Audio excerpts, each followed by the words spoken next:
Welcome to the Controlled Descent Podcast, your weekly plunge into dive training, safety, gear reviews, and epic underwater adventures with the pros who live it. Now, let's dive in. Today we're going to be talking about how to hook up your transmitters to your first stage, or using a 6-inch high pressure hose or a regular 36-inch high pressure hose. Now, the three transmitters I'll be talking about today are Shearwater, Garmin, and Suunto. I have a Suunto here for the video and to show examples. What we have up here are the Suunto transmitter. We've got 3 different high pressure spindles. We have one 6-inch rubber hose, one 6-inch stainless steel coated hose, and one first stage setup to show you how to connect everything. Now, what's been going on is I've been seeing people that are confused about how to hook up the transmitter to your first stage not using a hose. So with this unit right here, which is a Suunto, it's required that you use this particular flat high pressure spindle. It's rounded on the end. The rounded end will go into the transmitter like so. Make sure it's flush. So the Suunto and the Garmin require this. What this does is ensures when the tank is turned on and it throws the 3000 psi plus air through the high pressure port, that it does not do any damage to the transmitter or blow the transmitter out.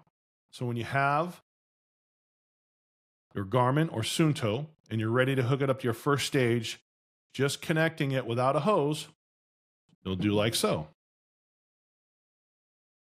It screws right into the first stage, and of course, you just snug it down, you don't crank it, okay? If this were a Shearwater Swift transmitter, this particular high pressure spindle is not required. Shearwater has designed it so that you will not use any type of high pressure spindle to go directly into the first stage from your transmitter. So if this were a Shearwater, it would just screw right into the high pressure port on your first stage without any type of spindle. Now, what I have been seeing is people coming in and saying that their 6-inch hose or their hose leaks when they put their transmitter into their first stage via the hose.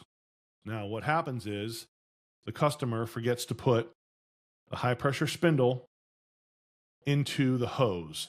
If you're going to use a hose with all 3 transmitters, you will have to use a high pressure spindle to get a good solid connection with the O-rings.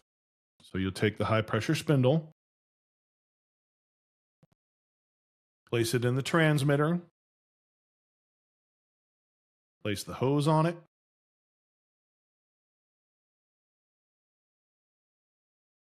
secure it down, then it goes directly into the first stage like so. You can use this with either the 6-inch hoses or the 36-inch high pressure hose. This particular setup with the 6-inch hose is commonly referred to as the lollipop setup. What happens, and why this is such a great idea, is that if somebody grabs your first stage like this, they're not going to break your transmitter off. If just the transmitter were right here and somebody picks your tank up and your whole rig, the weight of that could break off the threads and break your transmitter. So this is really a great idea to use. These hoses usually run anywhere from $40 to $60, and it can save you anywhere from $350 to $500, depending on the company that makes the transmitter and what they're charging for those transmitters. I hope this has been helpful. Any questions, please leave comments below. Have a great day. Thanks for diving in with the Controlled Descent podcast.